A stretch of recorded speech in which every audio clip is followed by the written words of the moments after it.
Jadi mang da uri bacing si koi kalapar hari bacing tu ni.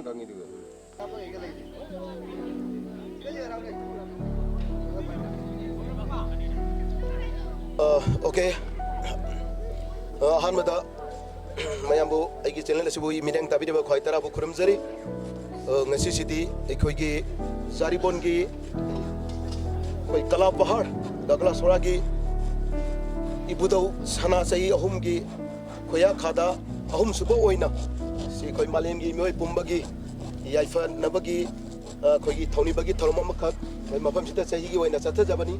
to aigi marop tagi Haji pangtoi ba thorum se segi juga kya suba thorum na ji pangtoi sa pangtok ko thorum ahum subo ina haji ki pangtoi ba mafam sina kalapar gagla sura ko mafam koi gi idat thoni bagi thorum pangtoi le mafam masi koi jaribon gi kalafahar gagla sura koi hele kan district ta koi thorum se pangtok pani tai tai ai lakpati su khajik late wai khre adubu mathang taba program kya marum ma leiri masi mayam da koi midang tanjage mayambu thagasari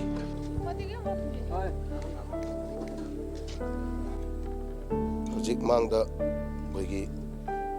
mafam lamdam dagi khul dagi chilin law sing api macha nipa macha sing mayam ama loinana oja sing egi marum pang sing mayam masu ngasigi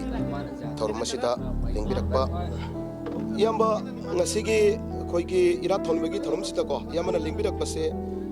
sigi mamang sahi gi ani suba thorum dal saruk jabi kibra natraga handak sita wina ahan bara bagi irat thorum matam do ai achin bam leidana ai yaw ngam do dre ahan bagi do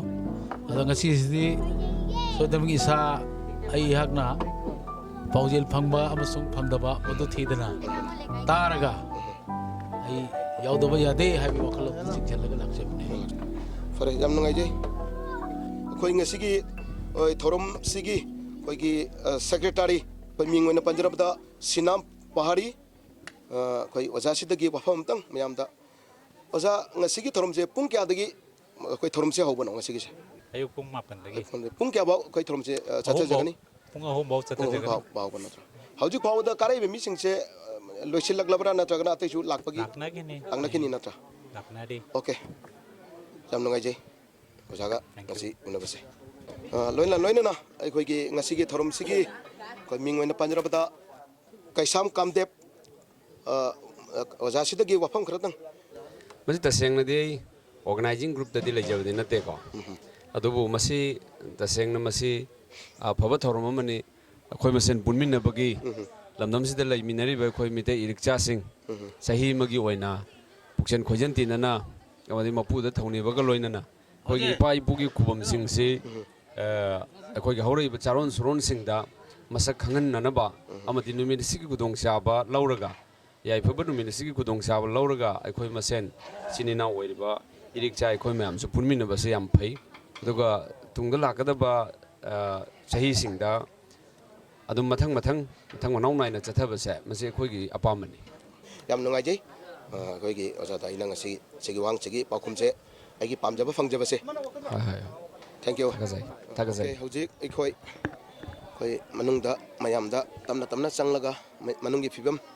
mideng tan jage kyam kure ga lakpa okay punan mi chinatra okay thank you sini marup kyam kure lakpa se ngasi lai se koi hobade lakpa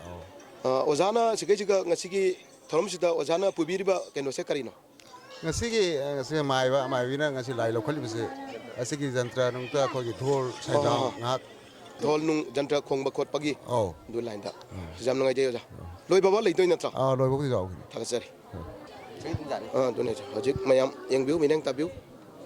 mangda oja sing silinaw marum pa ngang singba mayam ma mineng tabiu hojik idat thoni bagi thorum hokre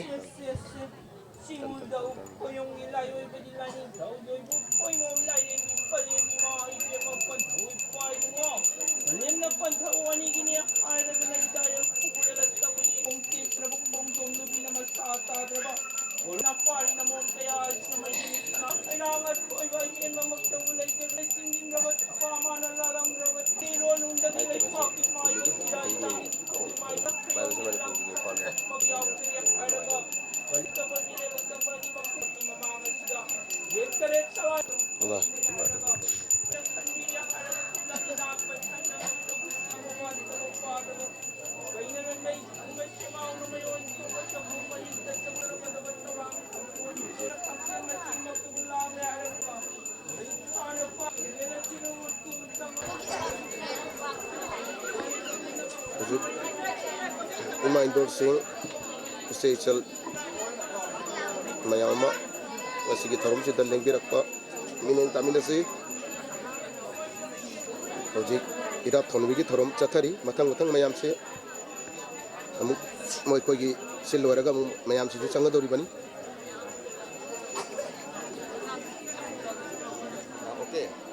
Handak akoina chingsi danga si irat puja gi dabok ta khoi myam nengbi reise chenju lai dana chahi kya su go irat thorom ma khoi gi mafam chigi area si di khangbra Kalapahar Kalasuran. kalabar gagla srane ba acha acha kya koi la phi Mama Hill. loi khu le bi gadra Loni. Okay, Tagasari. no kya koi la phi irat thorom chita Hapu muhele. chahi kya su irat thorom no khangi bra Ahum subani. akoina tili mafam chigi area chigi mafam chidi khangi bra Kala bahar ne. Gagla sura kala. acha acha loi bu le bi gadra ram nuai jan Ija no kai gi no 어사이 거기 자리본기 벨라이바 쿤두긴 Jariban Betla. kya koi re la phi 에이 구이레 에코이니 뿔락보니 좀 ado loi bu le bi gadra 호이 로이보 거기 부자세 거기 세나세 이부도 세나세 용기 부자세 로이보 얘기게는디 칼리 thank you thagachari Sini ngasigi lakpiriba chilna kudimak jam hatina koi thawai sang yauna program sita koi langning na lakpa ma phaba yaude loina thawai yauna lakpa ngap toi base yam hatina koi gi su chak tok chaningai masung thagat chaningai ni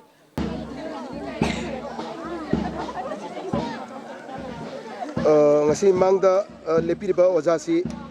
ngasigi chingu singthalupki koi gi president mingwenda panjarabada koi gi naurem makhon sana ojasi wafam khara mayamda taminasi mayam kurubjarga akoina ngasi sathariba kudau sana sunggi chingu si thalukna hauna chahi om sukna ngasi sathariba bagi thoramasi makha tanasu koi tungi mirona lei mokhaigi akoi miam punna chathami ni wakhalon da sagacharaga koi tawbani akoi ipana dipuna se tung koina leuna bagi damakta koi sina sinjal lanjabani asi tawbagi dia koi asigi lai gi kemase koi kudau sana se 2016 dagi koi laibu yamba dilipsina hawrabani hawrabda koi chahi mana mari matungda hawra matungda koina phangnajabai matungda koina masidi koi pai pugi tobom thokpa thodang ni aina koina khanjaraga koina chingu ti thaluba ma haiba duba ma linkhalaga asi koi hoji yam nauba lupni koi mathang mathang tamasi kun kun ma sala ju sandok tandok pugi throm lakigani asi koina ipai pugi damak pugi tobom thokpa thodang ni aina tumgi mirolna lai mokai le hono pauna miyam koi punna sigi thoromasi pangthong ni saina miyam haijat okay ojabu masing le thagasari mani ibong ibok kadi hando ngasi jumna handora bro Hello. So nang ako toga jaw. mani dune hanbo di jamna khongna jam sangane aba chatori se Oye. mai tai na taba toba kangus sing mangda mayama su saruk yabagi lakpi base yam chatina nungai jai agi marupna ngasi makoida bafum khra मेरे अपना नाम की আমার নাম বর্ণালী ছিল বন্নানি আচ্ছা আপনি সকাল কয়টা সময় আইছা সকাল 10টার সময় 10টার সময় আইছে আর তো থাকবানি শেষ পর্যন্ত হয় আচ্ছা কি আজকে আরাম পাইছে কি সন্তুষ্ট অন্তর কি আরাম পাইছে আজকে পূজা কোনোদিন আমি এরকম পূজা দেখছি না আইয়া ভালো লাগছে সুন্দর হয়েছে তারা যেটা একটা পূজার নমুনা যে সিস্টেম করে এগুলো ভালো লাগছে আপনার নাম কি দিদি অর্পিতা দাস okay কয়টা সময় আইছা আমরা সব বেঙ্গলুরু আইছি 10টার সময় আচ্ছা ঠিক আছে আজকে কি মানে আরাম আবার আপনার অন্তরের মধ্যে কি জিনিসের মধ্যে আপনি আরাম পাইছেন আইয়া ভালো লাগছে এরকম খুব সুন্দর আছে এরকম তাইছিলাম না কোনোদিন পূজা দেখে ভালো লাগছে আচ্ছা ঠিক আছে থ্যাংক ইউ আপনার নাম কি নিহারিকা দাস নিহারিকা দাস Niharika Das আপনি কোন ক্লাসে পড়ে ক্লাস 7 7 नो अच्छा ठीक है बाल्लार को पढ़ाशोना करियो आपका नाम क्या है पुष्पा सिंह पुष्पा पुष्पा सिल पुष्पा सिल हमने बारी कौन जगह लाला कॉलेज में लाला कॉलेज रो लाला तक ऐसे नहीं लाला कॉलेज रो तगी लाई ठाकुर बारी जेतो करी लाला तक गाड़ी रिजर्व करे ऐसी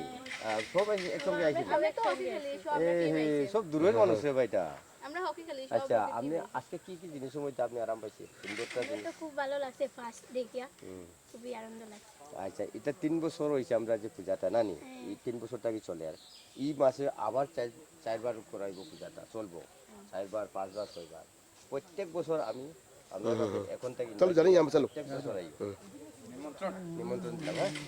ঠিক আছে থ্যাংক ইউ ওকে ধন্যবাদ থ্যাংক ইউ ओके सिनी सिगी फरुस्ता कोई मैतै ते नतबा अतोपसु मयाम लेंबिरक पसिनी याम थिना कोई याम नमसी कोई नुआजबा थागा चनिंगा बनी मखोय अतोबा कांगो बाबा ngasiगी मैतै की थरम सिदा लेंबिरक पसे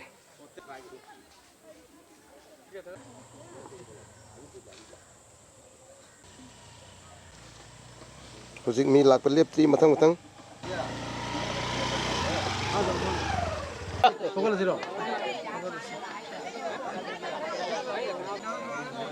हौजिक लेंबिरक्पा मयाम कोई ngasiगी ईश्वरगी लुगलेन से लौबीनबा तमना तमना मयाम चंसिल्ली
हौजिक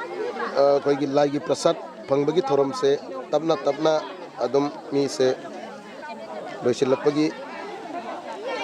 मतंग अदु योसिलकले अखोय कोई जारीबोन की कलापार हरिब मफम अदुदा इबुदौ सना चही अहुमगी इरा थोनबगी थोरम अहुम सुबह ओइना चही पांगथोकपा अहुम सुबह ओइना हंदकी 2022 से अखोय मयाम लाई कोई मयाम लाकपसे अगी हजिक अगी लेमिनरीबा मरुप मिंग ओइना पंजरबदा अजित सोयबम अमसुंग रघुमनी सोयबम नंगिसिना सोयबम अजित सोयबम कोई मरुप कोई अहुम से ngak manungda changro matungda pothaboina thorokpase कोई तहौरीबा हजिक मनुंगदा चथौरीबा थोरम सिंगी फिबम सिंग अदु कोई याम हतेना फजबा की कोई चाउथोक चनिंगाय अमसुंग थागतनिंगाय ओइबा कोई मिनेंग उबा फंगबसे अखोय सेन मदुगी मतंगदा वाफम कोई मसा मसागी मोट हाइतारे को ओपिनियन मदु अखोय मयामदा ngayaktang मदु फोंदोक चबसे मयामदा शेयर तौजगे अगी मरुप गुमनिदा समरुप ngasiगी hajik pangthoriba manungi thoromda isorda khuramjabagi ko ama ma haile ikatno tobase masi marup ki koigi thamoida kari phau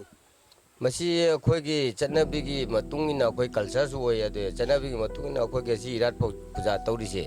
इरात थरम तौरिसे जे अखोगी कल्चर ना ख्वाइदे न फजबदु मान सु खल्ले अमोइना तौरिबो जिकी लेट्रेंग पोलमुल थंबगी लेट्रेंग धूप थांगै थाबगी लेट्रेंग इमा माइबिना तौरिबा देगी अखोगी मसामाइबना तौरिबा पेनागे साना तौरिबा मोंग तो मयाम दो उरगा अखोगी कल्चर से ख्वाइदे फजब कल्चर मान सु खल्ले अइना खनबत सुनते मालेमदसु अखोगी मैतेगी कल्चर मैतेगी इना दाइनो खागजावना इंडिया दा नतना तोप मपानदसु असि खरा ममिंग चटबा ओइमारे आइना इसाना खंजै अदुगुम मयाम दो उरगा अखोई मैते मचाना ने वाखल दा खतंग नुगाइजबा फावि अइगे मरुप कोई अजित तसु को ngasiga thoromse Marup kiam pung kiam telak di kono. ꯑꯩꯁꯦ ꯉꯁꯤ ꯄꯨꯖꯥ ꯂꯩ ꯍꯥꯏꯕꯁꯦ ꯉꯔꯥꯡꯗꯤ ꯑꯗꯨꯝ ꯄꯥꯎꯁꯦ ꯑꯗꯨꯝ ꯇꯥꯔꯦ ꯏꯆꯦ ꯏꯇꯩꯃꯝꯅ ꯍꯥꯏꯔꯛꯄꯗꯒꯤ ꯑꯗꯨ ꯂꯥꯏ ꯈꯨꯔꯨꯝꯕꯁꯦ ꯑꯗꯨ ꯑꯩ ꯆꯠꯁꯤꯔ ꯆꯠꯂꯣꯏꯁꯤꯔ ꯍꯥꯏꯅ ꯇꯧꯕꯗ ꯅꯤꯡꯁꯤꯡꯃꯟꯈꯤꯗꯕꯗ ꯂꯥꯛꯄꯗ ꯈꯔ ꯊꯦꯡꯗꯣꯛꯈ꯭ꯔꯦ ꯑꯩꯁꯦ 또 hojik 자라고마 거의 미세 거 미세 자라고 미세 미신 게 아무 거이랑 아직 마음지 같은 데 ꯍꯧꯖꯤꯛ ꯑꯩꯅ ꯎꯕꯗ ꯃꯤꯁꯦ ꯆꯥꯎꯔꯥꯛꯅ ꯃꯤ ꯆꯍꯨꯝ ꯆꯥꯝꯃꯔꯤꯃꯨꯛ ꯑꯗꯨꯒꯤ ꯑꯗꯨꯃꯥꯏꯅ ꯂꯩꯔꯝꯒꯅꯤ ꯌꯥꯝ ꯅꯨꯡꯉꯥꯏꯖꯩ ꯑꯗꯨꯒ ꯑꯩꯒꯤ ꯃꯔꯨꯞ ꯁꯨꯃꯥꯏ ꯈꯤꯇꯪ ꯆꯪꯁꯤꯜꯂꯛꯑꯣ ꯃꯅꯥꯛꯇ ꯑꯩꯈꯣꯏ ꯉꯁꯤꯒꯤ ꯑꯩꯈꯣꯏ ꯀꯩꯅꯣꯁꯦ ꯊꯧꯔꯝꯁꯦꯀꯣ ꯑꯩꯈꯣꯏ ꯃꯍꯥꯛꯀꯤ ꯃꯃꯤꯡꯅ ꯆꯟꯗ꯭ꯔꯖꯤꯠ ꯃꯌꯥꯝ ꯎꯕꯤꯔꯝꯒꯅꯤ ꯑꯩꯒꯤ ꯐꯤꯂꯝꯗꯁꯨ ꯑꯩꯈꯣꯏ ꯗꯤꯕꯦꯁ ꯚꯤꯗꯤꯑꯣꯁ ꯃꯌꯥꯝꯅ ꯍꯧꯖꯤꯛ ꯍꯧꯖꯤꯛ ꯌꯦꯡꯕꯤꯔꯤꯕ ꯆꯦꯅꯦꯜꯁꯤꯗꯁꯨ ꯉꯁꯤꯒꯤꯁꯦ ꯊꯧꯔꯝꯁꯦ ꯅꯪꯅ ꯎꯕꯗ ꯃꯌꯥꯝ ꯑꯇꯣꯞꯄ ꯀꯥꯡꯕꯨꯁꯦ ꯑꯩꯈꯣꯏ ꯃꯩꯇꯩ ꯅꯠꯇꯕ ꯃꯌꯥꯡꯁꯤꯡ ꯄꯥꯡꯒꯟꯗꯤ ꯌꯥꯎꯗꯦ ꯄꯥꯡꯒꯟꯗꯤ ꯌꯥꯎꯗꯦ ꯁꯤꯗ ꯂꯩꯔꯤꯕ ꯄꯥꯡꯒꯟꯒꯤ ꯃꯤ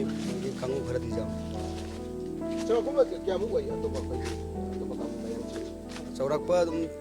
ꯌꯥꯡꯈꯩꯒꯨꯝꯕ ꯆꯥꯝꯃ ꯃꯁꯤꯒꯤ ꯄ꯭ꯔꯣꯒ꯭ꯔꯥꯝꯁꯤꯗꯤ ꯃꯣꯏ ꯆꯍꯤ ꯈꯨꯗꯤꯡꯒꯤ ꯇꯧꯗꯣꯔꯤꯕꯅꯤ ꯃꯁꯤ ꯆꯍꯤ ꯈꯨꯗꯤꯡ ꯇꯧꯔꯒꯗꯤ ꯑꯩꯒꯤ ꯋꯥꯈꯜꯗ ꯌꯥꯝꯅ ꯐꯅꯦꯅ ꯈꯜꯂꯤ ꯃꯣꯏꯅ ꯂꯥꯏ ꯈꯨꯔꯨꯝꯕꯅꯤꯅ ꯂꯥꯏ ꯈꯨꯔꯨꯝꯕꯁꯦ 오케이 다같이 얌 농아이자래 ngasi egi marom pang yamu nana ngasi gi thorom sida koigi